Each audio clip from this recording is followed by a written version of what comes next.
Imagine winning one of NASCAR's most prestigious races in complete chaos, having absolutely no idea where you stand in the field until the checkered flag drops.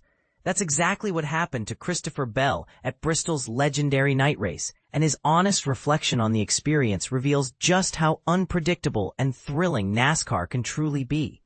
Last week, Christopher Bell secured his fourth victory of the NASCAR Cup Series season, and he did it at none other than the Bristol Night Race. For those unfamiliar with NASCAR's hierarchy of importance, many consider this event the fourth crown jewel of the sport, a designation that puts it among the most coveted wins a driver can achieve.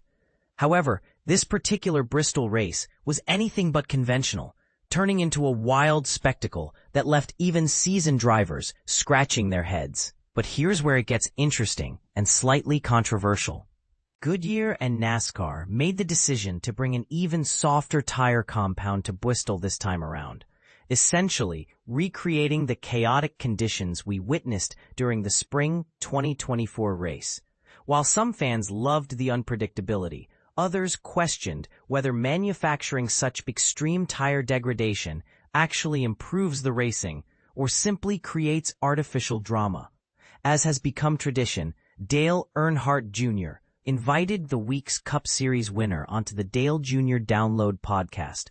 Bell, who has become a frequent guest on the show throughout this season, didn't hold back when describing his Bristol experience to the NASCAR legend.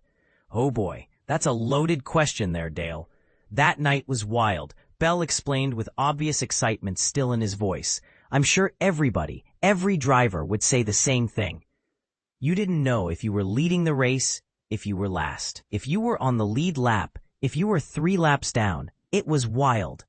It was wild and chaotic, and fortunately, the race played out for me." And this is the part most people miss about modern NASCAR strategy. Bell continued, "I think I said it post-race, that whoever was going to win that race was going to get really lucky. There was no way that anybody was going to win without luck being on their side. When the yellows came out, when the long green flag runs played out, what tires you were on at that time? So yeah, Adam did a great job calling the race, and the race fell for us. So, it worked out." This admission raises a fascinating question.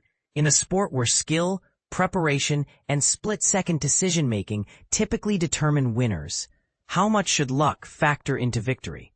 Bell's honest acknowledgement that fortune played a major role in his Bristol triumph might ruffle some feathers among purists who prefer to believe that the best driver always wins. Meanwhile, Joe Gibbs Racing has been absolutely dominant during the round of 16, creating what some might call an unfair advantage. The team achieved a complete sweep, with Chase Briscoe, Denny Hamlin, and Christopher Bell claiming all 3 available wins, leaving the remaining playoff contenders empty-handed.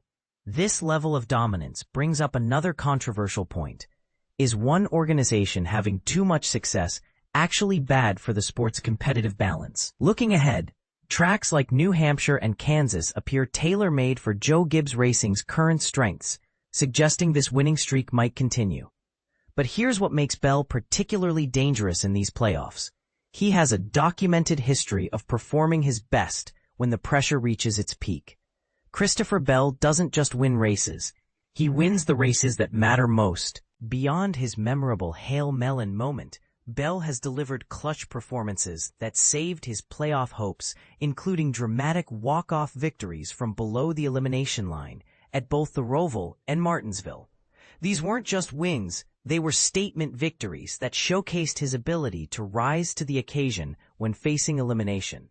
Pairing Bell's clutch gene with crew chief Adam Stevens' championship pedigree creates a potentially unstoppable combination. Stevens isn't just any crew chief. He's a 2-time Cup Series champion who knows exactly what it takes to guide a driver through the intense pressure of a title fight. The question becomes, with Bell performing at the highest level of his Cup Series career so far, could this finally be the year he breaks through for his first championship? What do you think? Does Bell's honest admission about luck diminishing his Bristol win, or does it make him more relatable and authentic? And here's the bigger question that might spark some debate. Is Joe Gibbs Racing's current dominance a testament to superior preparation and execution? Or does it point to competitive imbalances that NASCAR should address? Let us know where you stand on these controversial takes in the comments below.